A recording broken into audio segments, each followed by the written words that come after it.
안녕하세요. 애나의 다락방 라디오입니다. 타인은 지옥이다 라는 제목의 드라마가 있었죠. 나도 모르게 꼬여버린 관계, 망가진 관계, 그리고 멀어진 관계. 실제로 사람들의 고민은 대부분 인간관계에서 비롯된다고 합니다.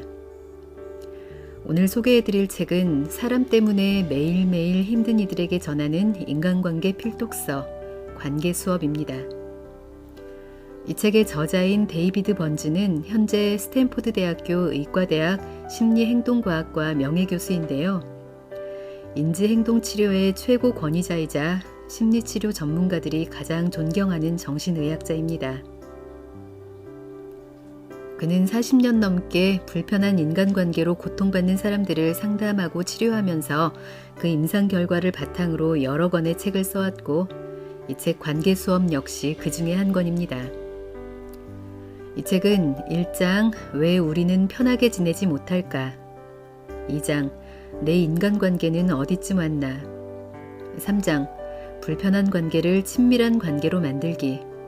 4장 인간에 대한 이해를 관계에 적용하기. 5장 자주 빠지는 관계의 함정 피하기. 6장 인간관계를 더 풍요롭게 완성하기. 이렇게 총 6개의 장으로 이루어져 있는데요. 각 장마다 풍부한 임상 사례들을 통해 보다 이해하기 쉽고 풍성하게 메시지를 전달합니다. 전체 내용 중에서 오늘은 인간관계가 불편해지는 이유와 불편한 관계에 대처하는 방안, 그리고 인간관계를 개선하는 효과적인 의사소통 방법 중에서 무장해제 기법에 대해 소개하겠습니다. 인간관계는 자신이 딱 원하는 만큼만 좋아진다라고 합니다. 상대를 더욱 깊이 이해하고 즐겁고 행복한 관계로 바꾸기 위한 관계 수업. 그럼 오늘도 끝까지 편안하게 들어주세요.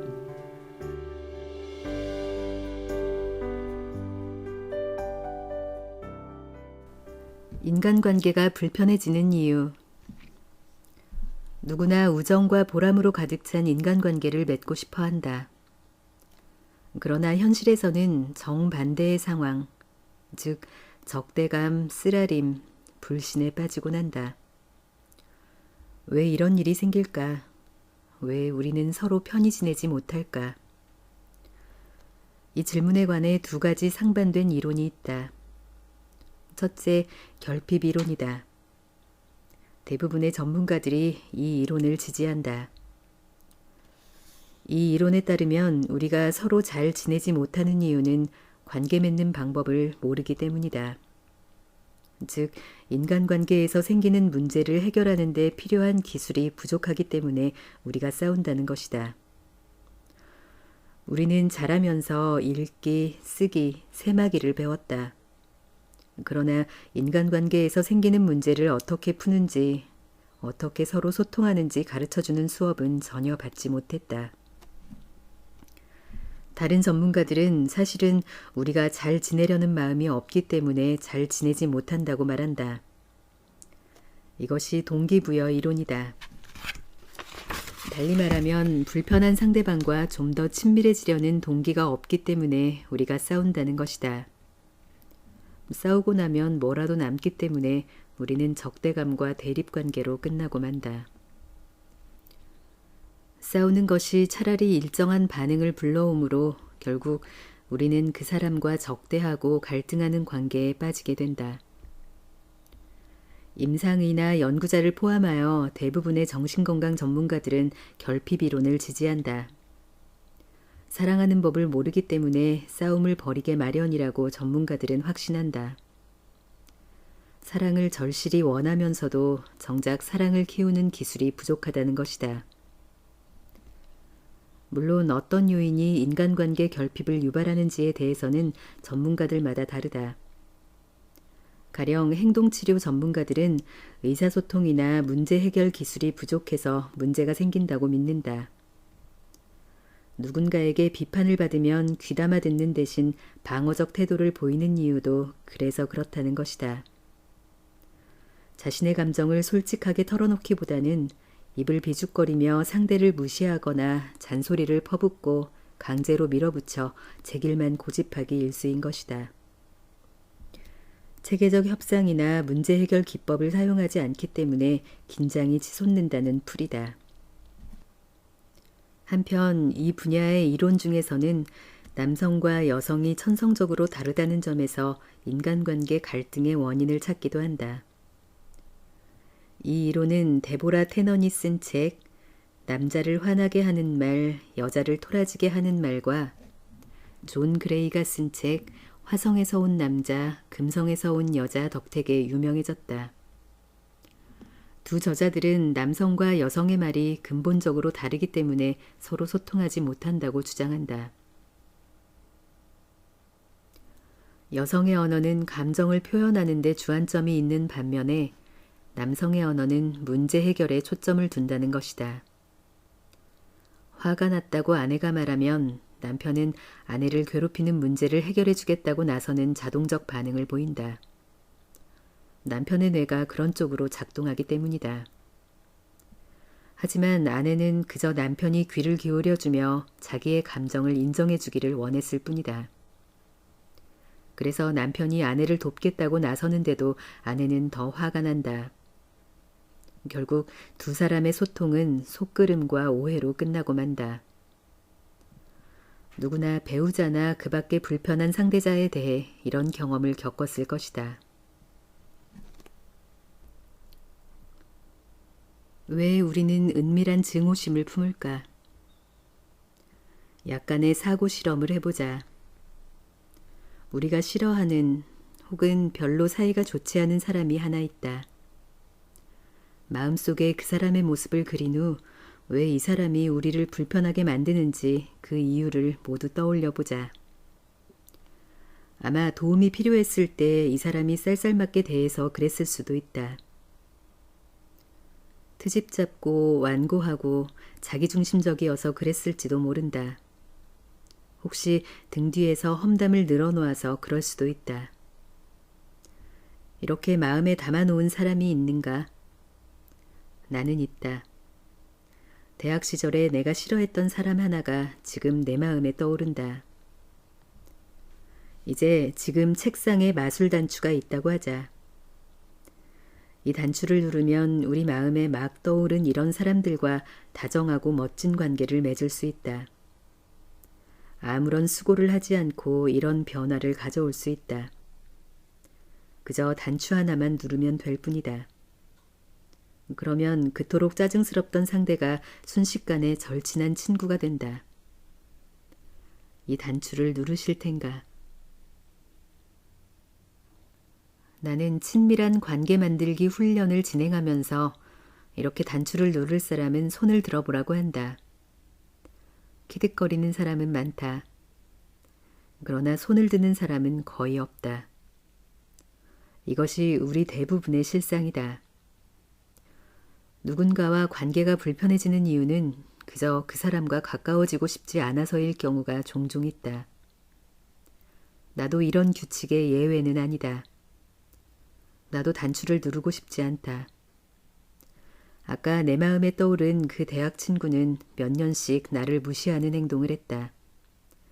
그래서 나는 그를 별로 신뢰하지 않는다.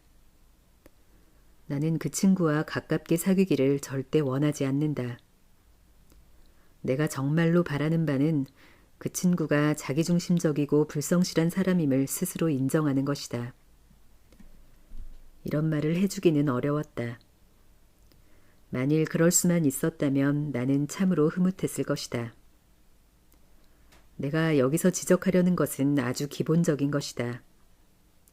관계가 불편한 상대가 있을 때 그저 그 사람과 가까워지고 싶지 않아서일 경우가 종종 있다는 것이다.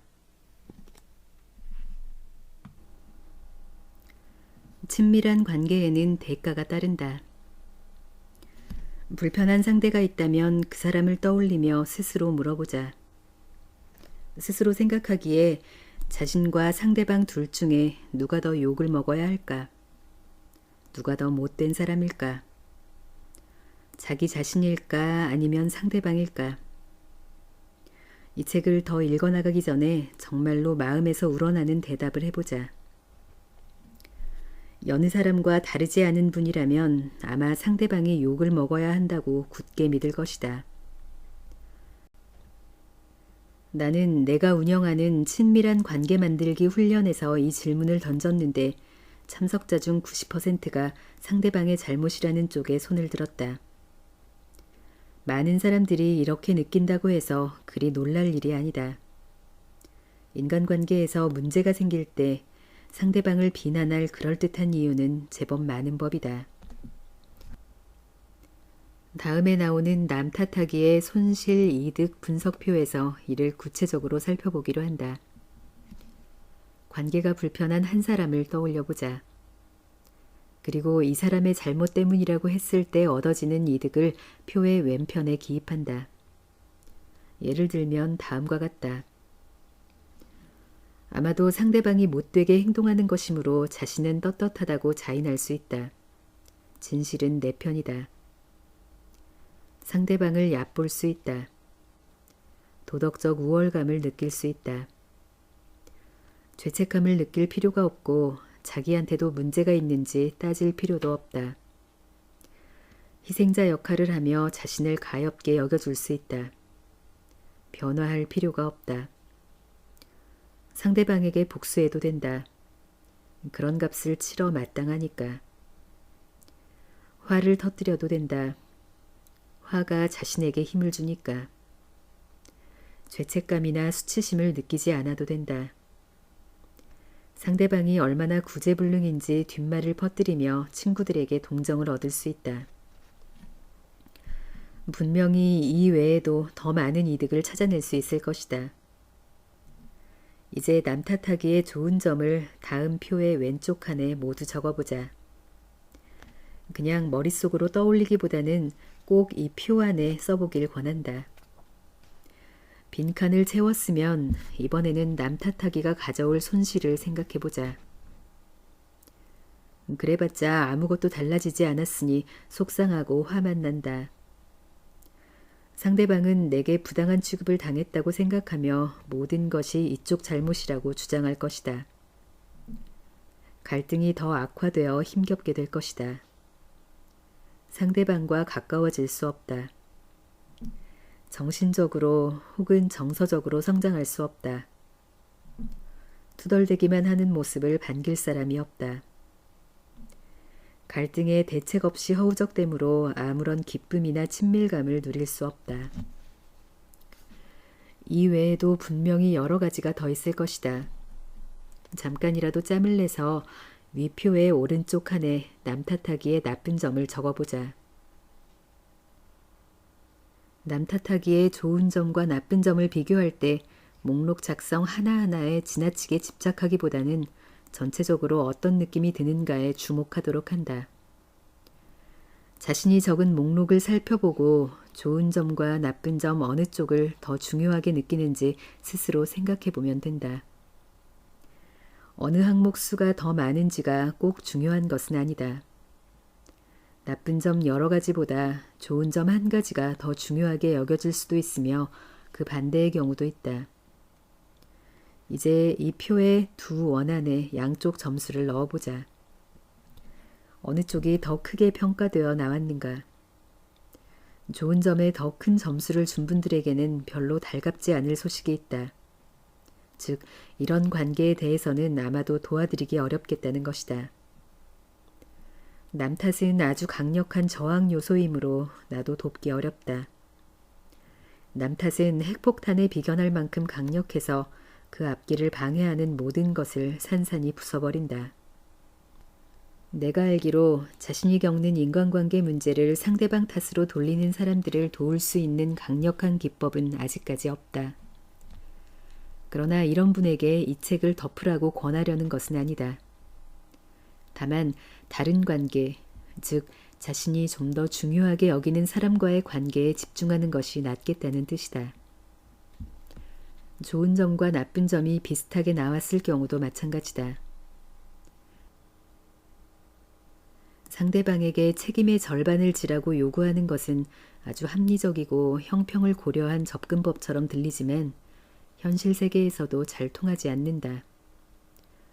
관계를 개선하려 한다면 문제의 원인이 자신에게 있는 것은 아닌지 돌아보는 데 집중하고 스스로 변화하는 데에만 전적으로 힘써야 한다. 남이 제 몫을 다해주길 기다리고만 있는 것은 결국 자기 자신을 묶어버리는 꼴이다.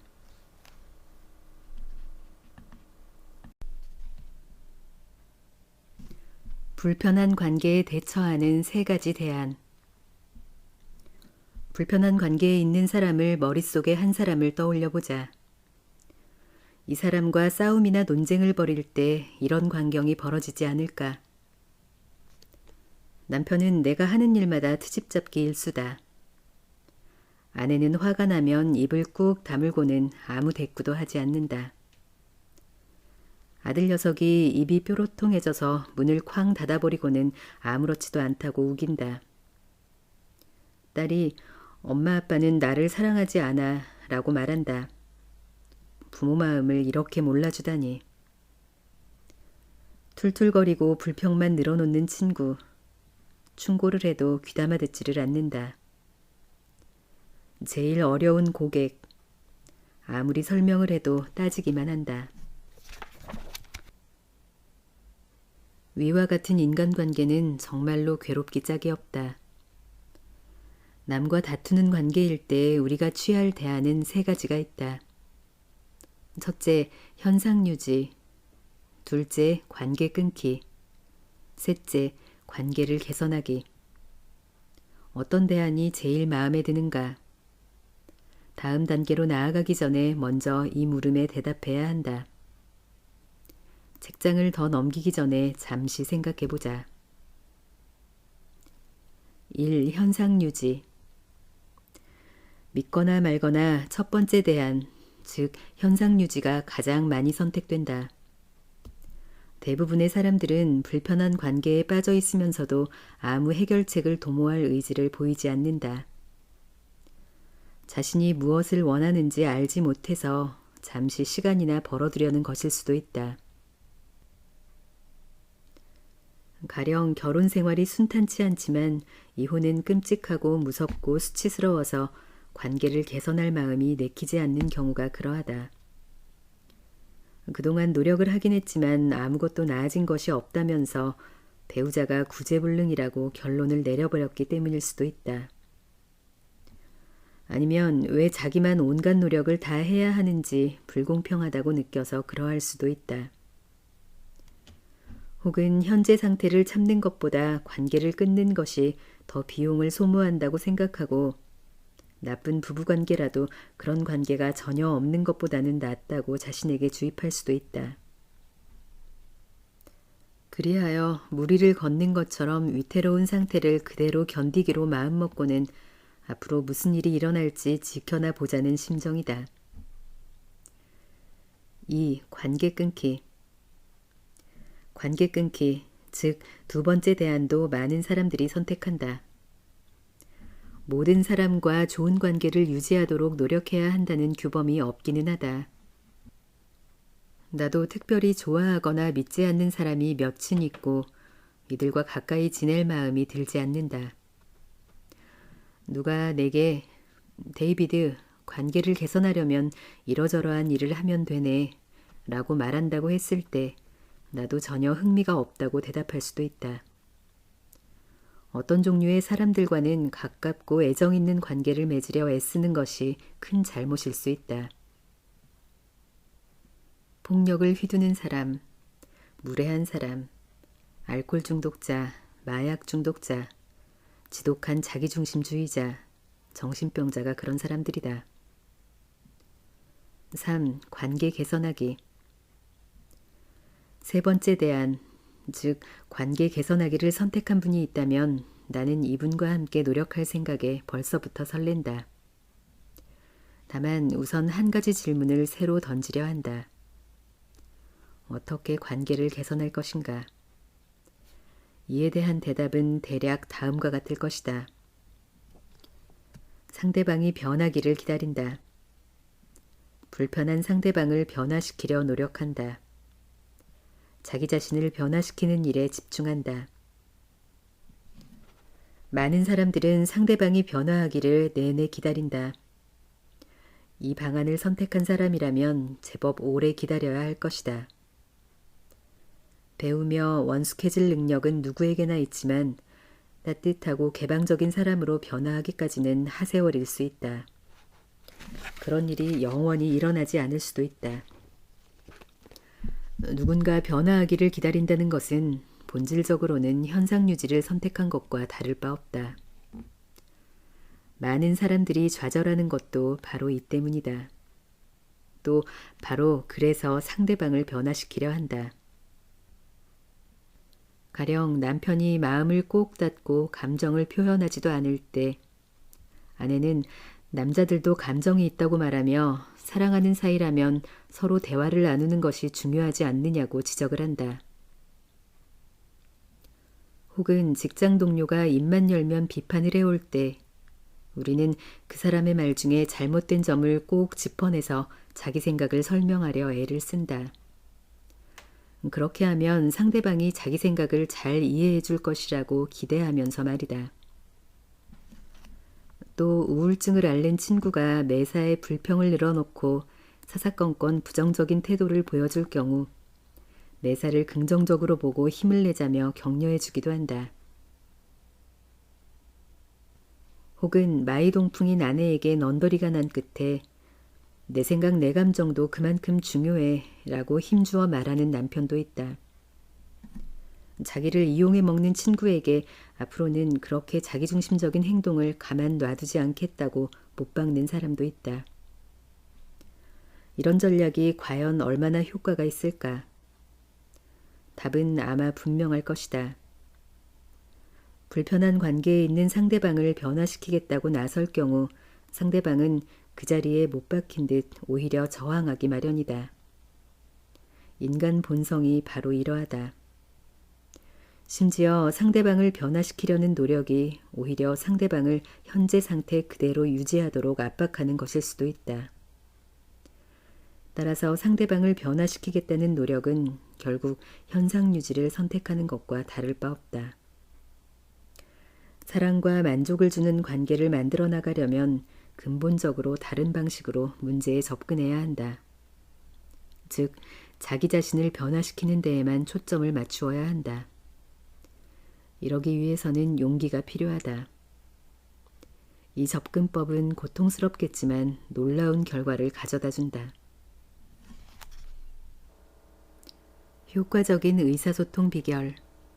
첫 번째, 무장해제. 의사소통 기법 중에 가장 강력한 것은 무장해제 기법이다. 무장해제 기법을 쓰면 상대방의 말이 비합리적이거나 부당하다고 할 때조차 그 안에서 순수한 진실을 찾아내준다. 이 기법을 능숙하게 구사하면 어떤 비판이 잘못이며 진실하지 못한지 보여줄 수 있다. 다음과 같은 현상을 나는 반대의 법칙이라고 부른다. 즉, 비합리적이고 부당하다고 여겨지는 비판에 대해 방어하려 애를 쓰면 오히려 그 비판이 전적으로 타당함을 즉각 입증해주는 결과가 된다는 것이다. 이것은 역설이다. 그런데 이와 반대로 비합리적이고 부당하다고 여겨지는 비판에 대해 진심으로 동의하면 그 비판이 잘못임을 즉각 증명하는 셈이 되며 상대방은 문득 우리를 전혀 다른 눈으로 보게 된다. 이것도 일종의 역설이다. 가령 한 부부의 예를 되새겨보자. 남편 할이 당신은 남의 말을 귀담아 듣지 않아 라고 말했을 때 아내 한나는 아무 말도 하지 않고 무시해버렸다. 남편의 말이 너무 어이가 없어서 대꾸할 가치도 없었다는 것이다. 여기서 역설이 작용한다. 한나는 남편의 말을 무시함으로써 그가 옳음을 입증한 셈이다. 남의 말을 또 한 번 귀담아 듣지 않은 것이다. 그러면 한나는 당신은 남의 말을 귀담아 듣지 않아 라는 할의 말에 어떻게 반응하면 좋았을까? 각자 한나의 입장이 되어 무장해제 기법을 이용한 효과적 대응법을 생각하여 종이에 적어보자. 한 가지 명심할 것이 있다. 어떤 사람을 무장해제하려면 그 사람의 비판이 타당하다고 동의해야 한다. 즉, 그 사람의 말 속에 진실이 담겨 있음을 인정해 주라는 것이다. 완벽하고 세련된 방식으로 말해주려 애쓸 필요는 없다. 한나가 무장해제 기법을 쓰려 했다면 아마 다음과 비슷하게 말하지 않았을까. 맞아요, 할. 인정하기 싫긴 한데 나는 남의 말을 귀담아 듣질 못해요. 당신이 오랫동안 속을 털어놓으려고 노력해온 걸 알아요. 그런데 나는 당신을 무시했어요. 정말 화가 났겠죠. 그래도 지금 얘기해 볼 수 있을까요? 남편의 말을 귀담아 듣지 않고 한 귀로 흘려버렸다고 인정하는 그 순간 한나는 남편의 말을 귀담아 듣는다. 지난 35년 동안 할이 아내에게서 듣고 싶었던 말이 바로 이것이었다. 누구나 화가 났을 때 자신이 옳다고 느끼고 싶어 한다. 서로 흉금을 털어놓는 친밀한 관계가 이루어질 가능성은 이때 생겨나는 것이다. 무장해제 기법은 놀라울 정도로 효과가 좋지만 익히기는 가장 어렵다. 여기에는 몇 가지 이유가 있다. 우선 자존심이 가로막는다. 자신이 틀렸고 남의 기대에 미치지 못한다고 인정하는 일은 속이 쓰리다. 자기를 비난하는 이가 평소에 아끼는 사람일 때, 그리고 그 사람의 말이 옳다고 인정해야 할 때에는 더욱 고통스럽다. 못된 아빠 혹은 못된 엄마라는 말을 듣거나 사랑하는 사람을 아프게 했다는 말을 듣고 싶어하는 사람도 없다. 수치스럽기 때문이다. 친밀한 관계를 가로막는 가장 큰 장애물이 바로 수치심이다. 지난 몇 년 동안 나는 딸 사인과 함께 일했다. 사인은 내 원고의 편집장으로 이 책을 포함하여 여러 책의 편집을 도와주었다. 사인이 나와 함께 일하게 되었다는 소식에 나는 설레지 않을 수 없었다. 사인의 글솜씨에 감탄해서 더 함께 일하고 싶었기 때문이다. 원고 편집을 처음 같이 하게 되었을 때 딸은 샌프란시스코에서 매주 차를 몰고 와서 며칠씩 머물렀다. 편집 작업은 아침 10시 반쯤 시작했다. 오후에 몇 시간 더 일하다가 머리가 무거워지면 우리는 잠시 쉬면서 이야기를 나누곤 했다. 그때 나눈 이야기를 나는 지금도 소중히 기억한다. 그때 인생은 즐거웠다. 어느 날 오후 옛일들이 화제에 올랐을 때 딸이 울컥했다. 무슨 일이냐고 묻자 딸이 말했다. 아빠, 참 얘기하기 어려운 건데요. 솔직히 말하자면 제가 10대였을 때 아빠는 제가 바라던 모습이 아니었어요. 심장이 멎는 듯 했다. 말로 다할 수 없는 부끄러움과 슬픔을 느꼈다. 그런 말을 듣다니 정말 고통스러웠다. 그때 나는 정말로 상처받았다. 딸애는 계속 말을 이어갔다. 제가 사춘기일 때 아빠는 성적 얘기뿐이었어요. 따뜻한 사랑에 목말랐는데 공부에만 허덕이게 하셨단 말이에요. 나는 나도 나름대로는 좋은 아빠였고 어떤 아버지도 완벽할 수는 없는 거야 하고 스스로 변화하고 싶은 충동을 엄청나게 느꼈다. 그러나 그것이 오히려 큰 실수가 되리라는 것을 알았다. 그 대신 이렇게 대답했다. 나 때문에 네가 잘못되었다니 정말 슬프구나. 나는 너를 사랑한단다. 이렇게 말하고 포옹해 주었다. 딸애도 나를 함께 포옹하고 울음을 터뜨렸다. 이 순간 우리는 더 가까워졌다. 실제로 내 인생을 되돌아볼 때 그 순간이 가장 보람있고 의미 있는 경험이었다. 그 뒤로 우리 두 사람은 놀라운 일을 함께 했다. 우리는 전설적인 팀이 되어 멋진 작품을 여러 번 만들어냈다. 아주 재미있었을 뿐더러 함께 일하는 동안 딸의 인생을 속속들이 알게 되었다. 그러나 이런 성과에도 대가는 치러야 했다. 자존심을 숙여야 할 때만큼은 기분이 개운치 않은 것이다. 상대방을 무장해제하기 어렵게 하는 다른 요소는 두려움과 불신이다. 상대방의 말 속에서 진실을 발견하기라도 하면 큰일이라도 난 듯 방어적인 태도를 보일 수도 있다. 상대방 말 속의 진실을 인정해주면 그 사람의 공격이 걷잡을 수 없이 강해져서 온갖 부정적 감정을 드러내며 공세를 퍼부을 것처럼 느낀다. 그래서 상대방이 잘못이라고 우기는 것이다. 그런데 실제 상황은 반대로 풀린다. 상대방 말 속의 진실을 인정해주기를 겁내면 그 사람의 부정적 감정이 상승해서 더욱 거칠게 공격해오게 마련이다. 그런데 상대방이 옳다고 인정하고 비판의 말 속에서 진실을 찾아주면 역풍이 순풍으로 바뀌고 두 사람은 한 팀으로 뭉치게 된다. 내 딸 사인이 나를 힐난했을 때 나는 망연자실했다.